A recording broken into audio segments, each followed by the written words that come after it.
नमस्कार दोस्तों, आज की कहानी श्रद्धांजलि है जिसे लिखा है रविंद्रनाथ टैगोर ने। मनमोहन बाबू आर्ट विद्यालय के प्रोफेसर थे और घर पर बैठे अपने मित्रों के साथ दिल बहला रहे थे। तभी योगेश बाबू ने कक्ष में प्रवेश किया। योगेश बाबू अच्छे चित्रकार थे। उन्होंने अभी कुछ वक्त पहले ही विद्यालय छोड़ा था। उन्हें देखकर एक आदमी ने कहा, योगेश बाबू, नरेंद्र ने क्या कहा, आपने कुछ सुना? योगेश बाबू ने आराम कुर्सी पर बैठकर सर्वप्रथम एक लंबा श्वास भरा, फिर बोले, नरेंद्र ने क्या कहा है? वह कहता है कि इस वक्त बंग प्रांत में उसके जैसा कोई अन्य चित्रकार नहीं है।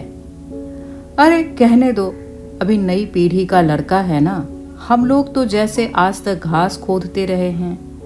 योगेश बाबू ने झुंझलाते हुए कहा। जो लड़का बातें कर रहा था उसकी मानो योगेश बाबू के उत्तर से तृप्ति नहीं हुई। शायद वह चाहता था कि योगेश बाबू और अधिक जोश में आ जाएं। इसलिए बात का मुद्दा पकड़ते हुए दोबारा बोला, केवल इतना ही नहीं, नरेंद्र आपको भी सम्मान की नजर से नहीं देखता। योगेश बाबू उदासीन भाव से बोले, क्यों, कोई वजह? उसका कहना है कि आप आदर्श को ध्यान में रखकर चित्र नहीं बनाते हैं। तो किस नजरिए से बनाता हूं? केवल धन प्राप्ति के लिए। योगेश बाबू ने क्रोधित होकर कहा, बड़ा दूरदर्शी है ना वो। फिर गुस्से में कान के पास से अपने बिखरे केशों को ठीक कर बहुत देर तक बिना कुछ बोले बैठे रहे। चीन का जो सबसे बड़ा चित्रकार हुआ है उसके केश भी बहुत बड़े थे। यही वजह थी कि योगेश बाबू ने भी अपनी मर्जी के विरुद्ध जाकर सिर पर लंबे लंबे केश रखे थे। ये केश उनके चेहरे पर बिल्कुल भी अच्छे नहीं लगते थे, क्योंकि बचपन में उन्हें एक बार चेचक होने के कारण उसकी जान तो बच गई थी, परंतु चेहरा खराब हो गया था। एक तो सांवला रंग, दूसरे चेचक का दाग। नरेंद्र के वर्णन ने उसके चेहरे की बदसूरती को और अधिक बढ़ा दिया। गुस्से से उनका चेहरा इस प्रकार कुरूप हुआ कि उपहास का विषय बन गया। कक्ष में बैठे लड़के योगेश बाबू का चेहरा देखकर मुंह बंद करके हंसने लगे। अचानक उस हंसी पर योगेश बाबू की नजर पड़ी तो गुस्से से उन्हीं पर बरस पड़े। तुम लोग क्यों हंस रहे हो? एक लड़के ने चतुराई से शीघ्र कहा, नहीं महाशय, आपको गुस्सा आए तो हम लोग हंसें, भला ऐसा दुस्साहस हम कर सकते हैं? ओह, मैं जान गया, अब ज्यादा चतुराई की जरूरत नहीं है। क्या तुम लोग यह कहना चाहते हो कि अब तक तुम सब दांत निकालकर अश्रु बहा रहे थे? मैं ऐसा मूर्ख नहीं हूं। यह कहकर उन्होंने आंखें बंद कर ली। लड़कों ने किसी प्रकार हंसी को रोकते हुए कहा, चलिए ऐसा ही सही, हम हंसते ही थे और अश्रु क्यों बहाते, परंतु हमें नरेंद्र के पागलपन पर हंसी आती है। वह देखो, मास्टर साहब के साथ नरेंद्र भी यहीं आ गया है। मास्टर साहब के साथ साथ नरेंद्र भी कक्ष में आ गया। योगेश ने एक बार नरेंद्र की तरफ टेढ़ी नजर से देखकर मनमोहन बाबू से कहा, महाशय, नरेंद्र मेरे बारे में क्या कहता है? मनमोहन बाबू जानते थे कि उन दोनों की आपस में बनती नहीं है। दो पत्थर जब परस्पर टकराएं तो आग पैदा होती है। इसलिए वह बात को संभालते हुए मुस्कुराते हुए बोले, योगेश बाबू, नरेंद्र ने क्या कहा? नरेंद्र कहता है कि मैं केवल पैसा कमाने के लिए ही चित्र बनाता हूँ, मेरा कोई आदर्श नहीं है। मनमोहन बाबू ने पूछा, नरेंद्र ऐसा क्यों? नरेंद्र अब तक बिना कुछ बोले खड़ा था। अब किसी तरह आगे आकर बोला, हाँ कहता हूँ, मेरी यही सम्मति है। योगेश बाबू ने मुंह बनाते हुए कहा, बड़े आए सम्मति देने वाले, छोटी उम्र और बड़ी बात, अभी कल का लड़का और इतनी बड़ी बड़ी बातें। मनमोहन बाबू ने कहा, योगेश बाबू, जाने दीजिए, नरेंद्र अभी बच्चा है और बात भी छोटी सी है, इस पर बहस करने की क्या जरूरत है। योगेश बाबू उसी प्रकार गुस्से में बोले, बच्चा है? नरेंद्र बच्चा है? जिसके मुंह पर इतनी बड़ी बड़ी मूछें हों, वह यदि बच्चा है तो वृद्ध कौन होगा? एक विद्यार्थी बोला, महाशय, अभी थोड़ी देर पहले तो आपने उसे कल का छोकरा बताया था। योगेश बाबू का चेहरा गुस्से से तमतमाया और बोले, कब बोला था? अभी, इससे कुछ देर पहले ही तो आपने बोला था। मिथ्या, बिल्कुल मिथ्या। जिसकी इतनी बड़ी बड़ी मूछें हैं उसे छोकरा कहकर कहूं, असंभव है। क्या तुम लोग यह कहना चाहते हो कि मैं बिल्कुल नासमझ हूं? सभी लड़के एक ही स्वर में बोले, नहीं महाशय, ऐसी बात हम भूल कर भी अपनी जबान पर नहीं ला सकते। मनमोहन बाबू किसी तरह हंसी रोकते हुए बोले, चुपचाप, गड़बड़ मत करो।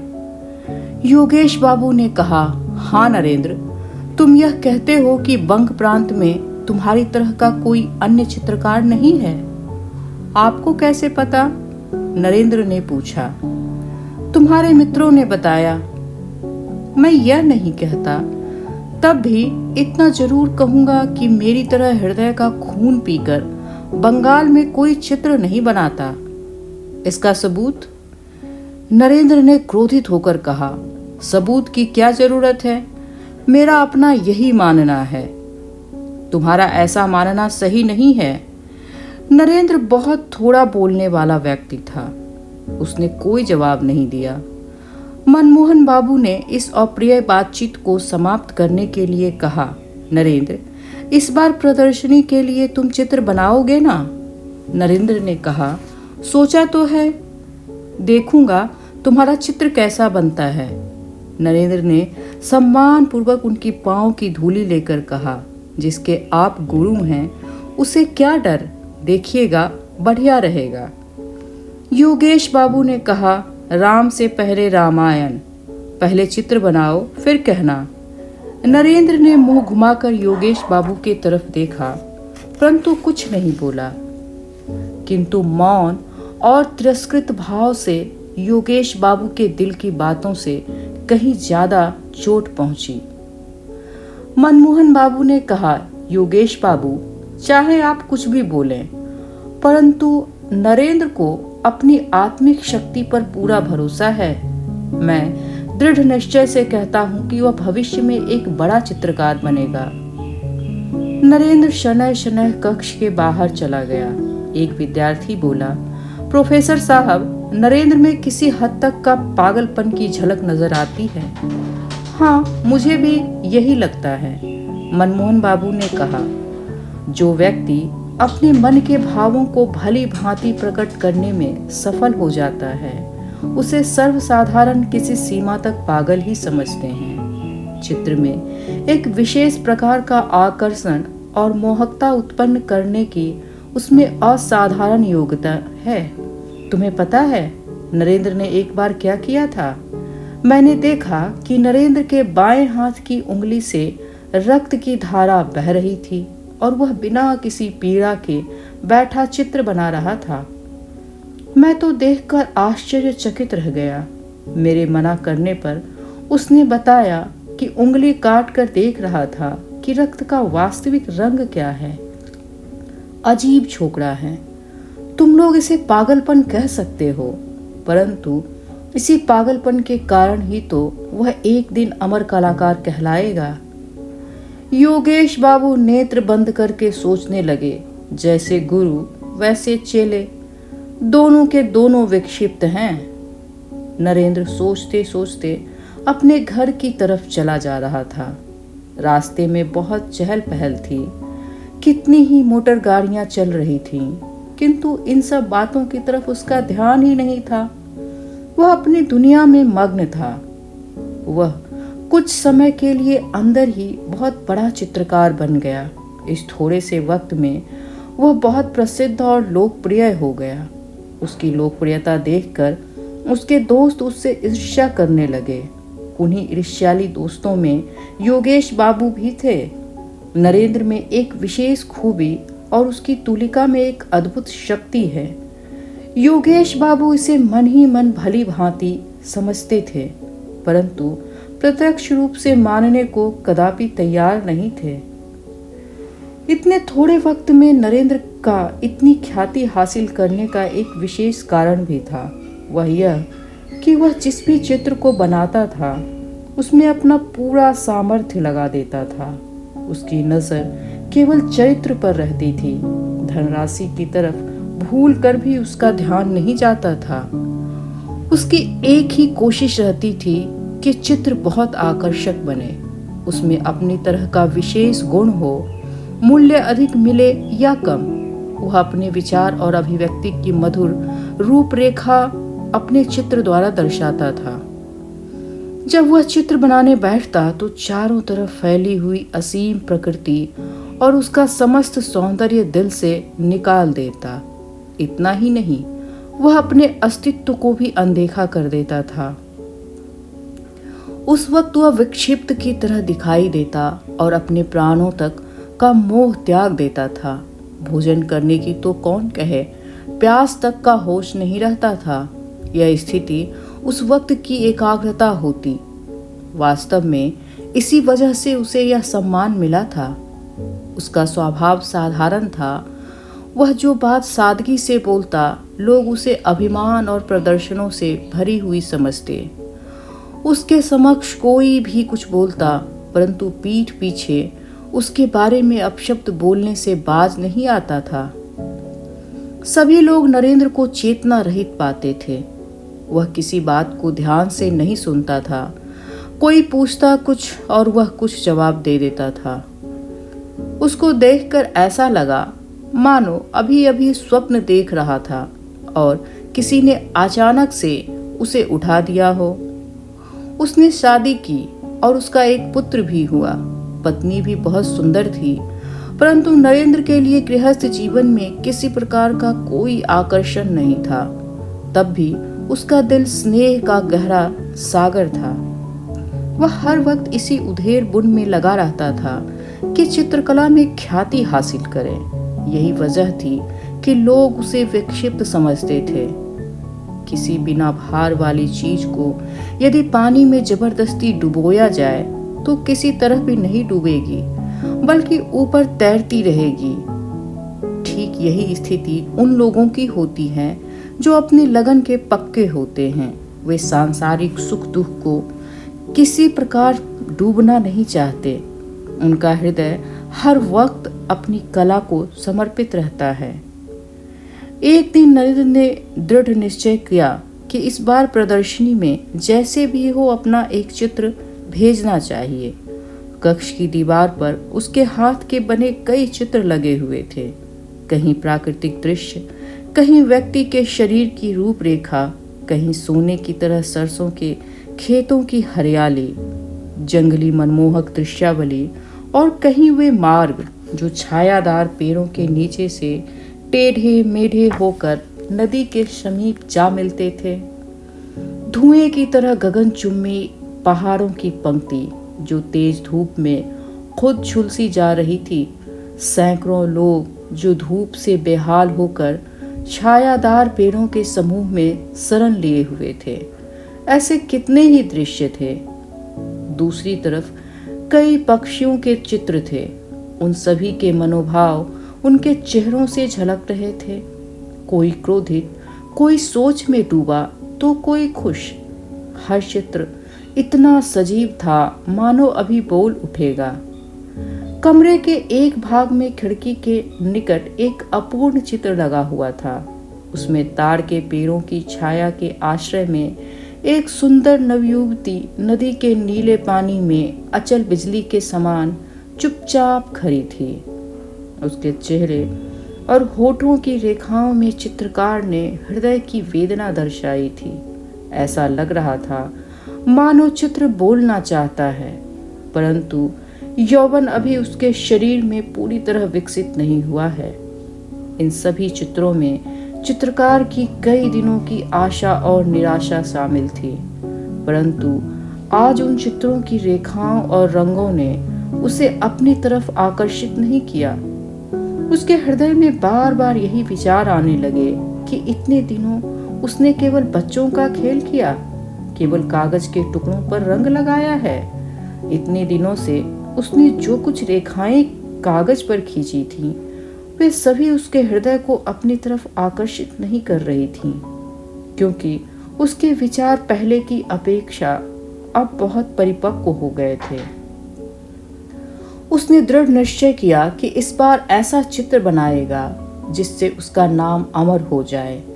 वह इस सच्चाई को सबके दिलों में बिठा देना चाहता था कि उसकी सोच बच्चों जैसी नहीं है। टेबल पर सिर रखकर नरेंद्र विचारों में मग्न रहा। वह क्या बनाए, किस विषय पर बनाए। हृदय पर चोट होने से साधारण प्रभाव पड़ता है। भावनाओं के कितने ही पूरे और अधूरे चित्र उसके आंखों के समक्ष चलचित्र की तरह गुजरते चले गए, परंतु किसी ने भी क्षण भर के लिए उसके ध्यान को अपनी ओर आकर्षित नहीं किया।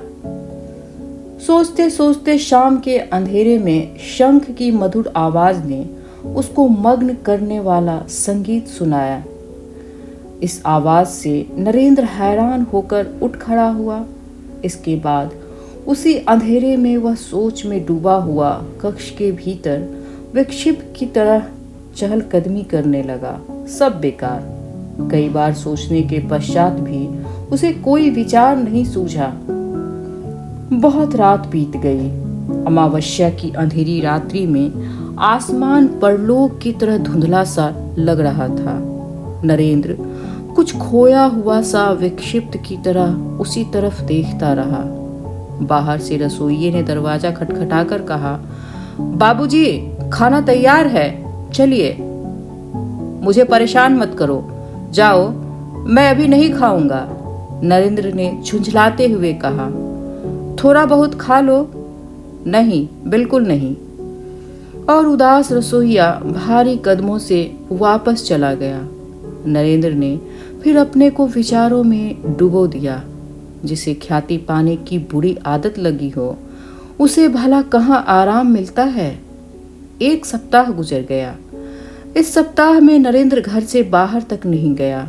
घर में बैठा यही सोचता रहता कि किसी न किसी तरीके से तो पूजा की देवी अपना कला दिखाएगी ही। इससे पहले उसने कितने ही चित्र बनाए थे, किंतु इस प्रकार सोचना नहीं पड़ता था। परंतु इस बार न जाने क्यों उसके मन में कोई नया विचार आ ही नहीं रहा था। जैसे जैसे दिन बीतते गए उसकी निराशा भी बढ़ती चली गई। इतना ही नहीं, वह निराशा से दुखी होकर कई बार उसने अपने केश तक नोच डाले। वह स्वयं को गालियां देता, धरती पर पेट के बल लेटकर बच्चों की तरह विलाप करता, परंतु सब बेकार। सुबह नरेंद्र चुपचाप बैठा था कि मनमोहन बाबू के द्वारपाल ने आकर उसे एक चिट्ठी दी। उसने उसे खोलकर देखा। प्रोफेसर साहब ने लिखा था, प्रिय नरेंद्र, अब प्रदर्शनी आरंभ होने में ज्यादा दिन नहीं बचे हैं। 1 सप्ताह के भीतर चित्र जरूर भेज दो। लिखना तुम्हारी चित्रकला कहाँ तक पहुंची और तुम्हारा चित्र कितना बना है।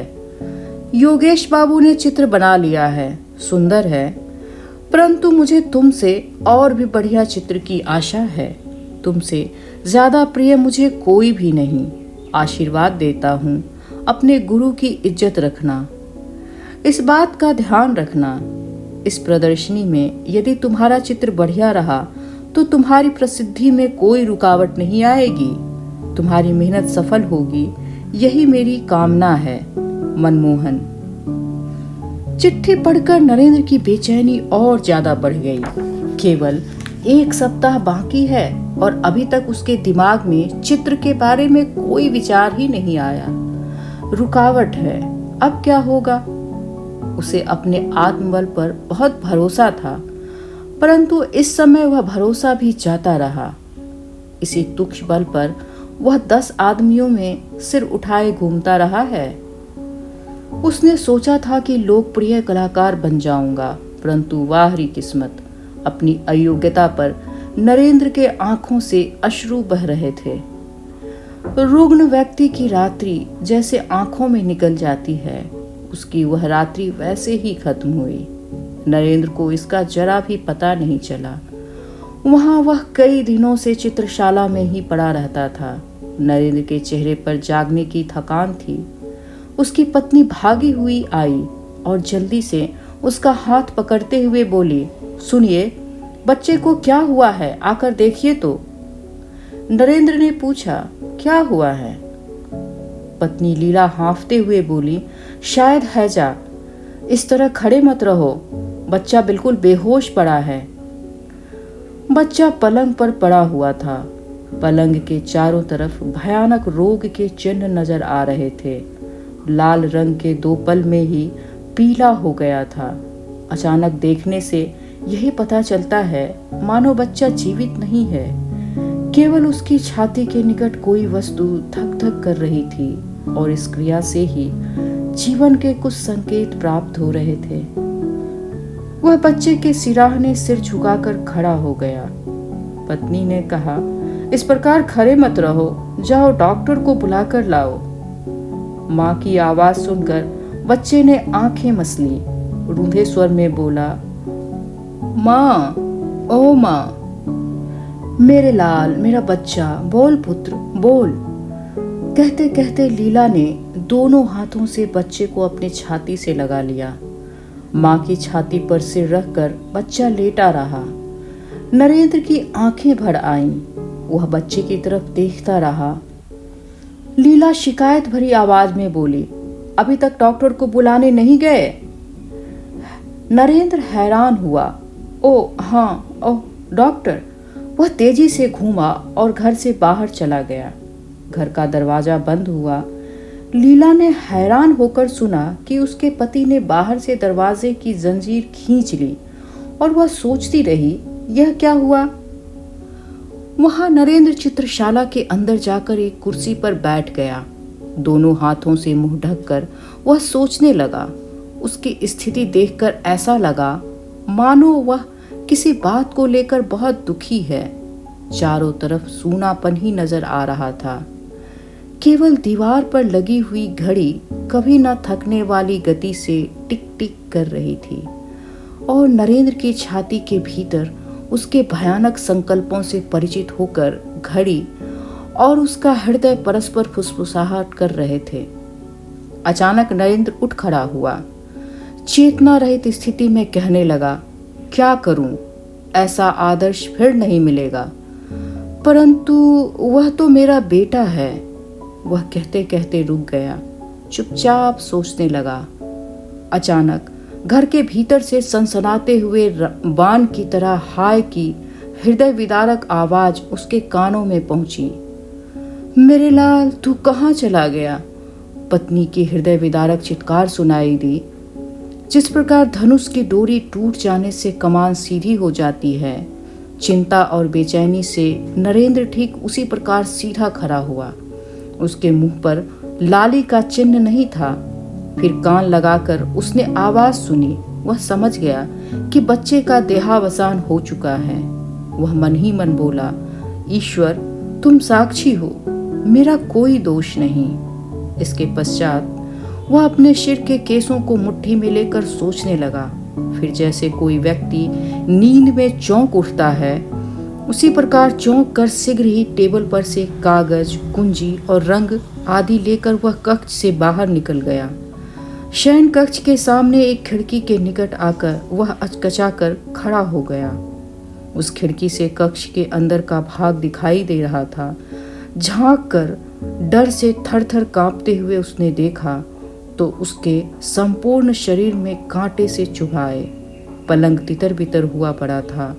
बेटे से खाली गोद लिए माँ वहाँ पड़ी छटपटा रही थी और इसके अलावा माँ कक्ष में धरती पर लौटते हुए बच्चे के मृत शरीर को दोनों हाथों से छाती के साथ चिपटाए, केश बिखरे, आंखें खुली हुई बच्चे के निर्जीव होठों को बार बार चूम रही थी। नरेंद्र के दोनों नेत्रों में किसी ने मानो 2 सलाखें चुभो दी थीं।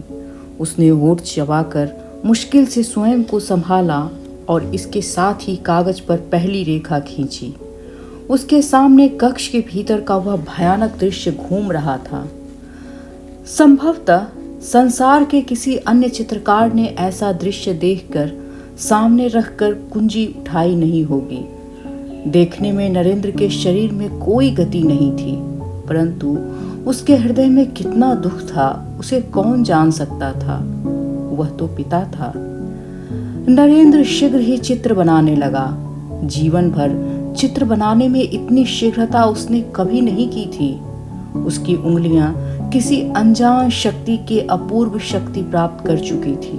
रूपरेखा बनाते हुए उसने सुना, पुत्र ओ पुत्र, आ बातें करें, बात करो, जरा एक बार तुम देख तो लो, एक बार मुझे माँ कहकर तो बुलाओ मेरे लाल।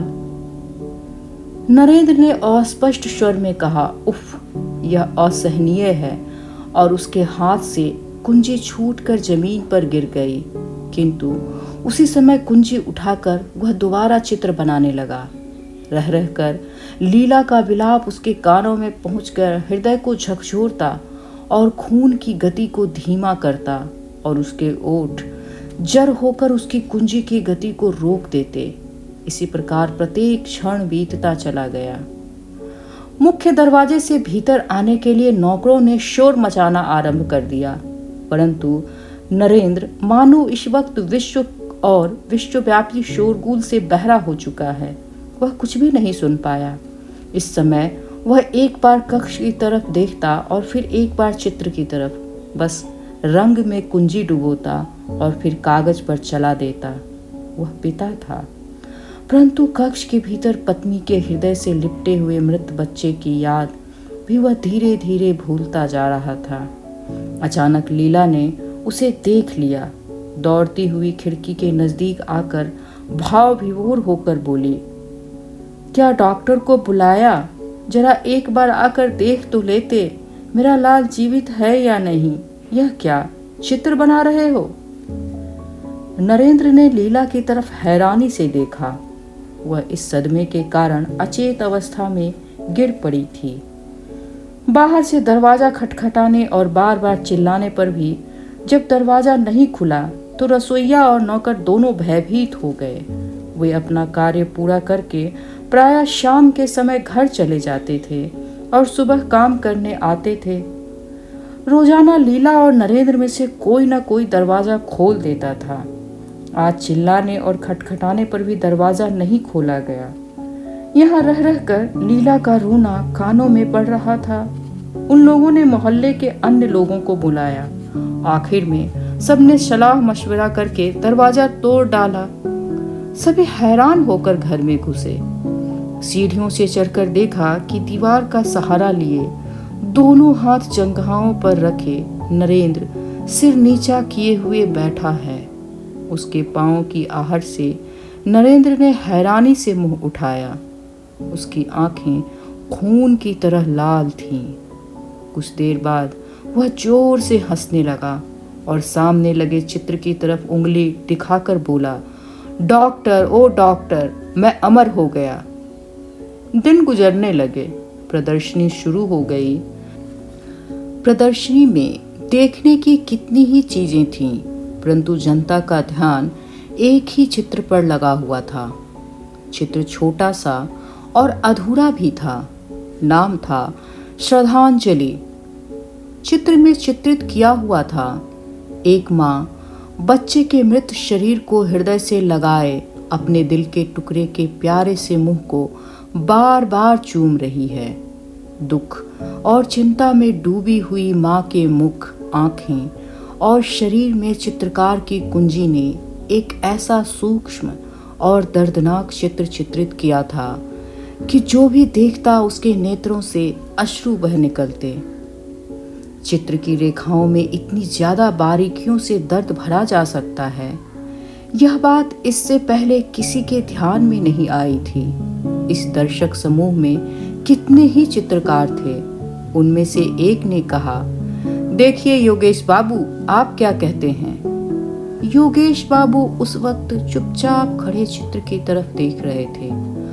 अचानक प्रश्न सुनकर एक आंख बंद कर बोले, यदि मुझे पहले से पता होता तो मैं नरेंद्र को अपना गुरु बना लेता। जनता ने धन्यवाद, साधुवाद और वाह वाह की झड़ी लगा दी, परंतु किसी को भी पता नहीं चला कि उस सज्जन पुरुष का मूल्य क्या है जिसने इस चित्र को बनाया है। किस प्रकार चित्रकार ने स्वयं को मिट्टी में मिलाकर खून से इस चित्र को रंगा है, उसकी यह स्थिति किसी को भी पता नहीं चल सकी। हो सकता है शायद वह चित्र उसे महान बना दे। धन्यवाद।